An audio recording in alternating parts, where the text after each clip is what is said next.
ملاقات راځي د افغان لپاره فنډینګ کېږي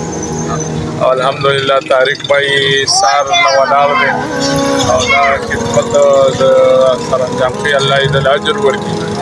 او د علاقې خلکو الحمدلله د مختلفو کیمپونه لګېدلي دي د مختلفو تنظیمونو او په دې باندې موږ خوشحاله یو چې زموږ د جمعیت اهل حدیثو د اهل حدیثو خپل یو مطلب دا چې یو کیمپ ولګي نو ډېره ښه خبره ده او ټول مسلمانان دي په هغه لحاظ سره الحمدلله دا سامان چې تاسو وینئ دا ټول خلک راوړي دي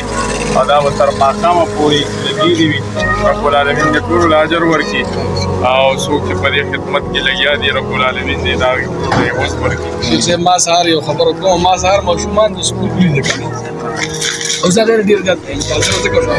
چې د سکول فیس یې هغه دلته مشکل نو ګوره دا هغه جذبه ده ماشومان واړه ایماني جذبه ده خلک لسو ته شلو ته سلو ته نه پورې راوړي د کور سامانونه راوړي دا بسترې دا ګوره ترې بوتلې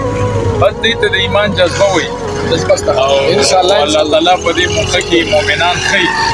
دا ګوره خپلو کې وروڼه دي او بیا الحمدلله زموږ اهل حدیث وروڼه په دې خو مطلب دی چې دا یا په څه د بهترین خلک دي الله تعالی ټول اجر ورکړي امين امين ټول ملګري ولاړ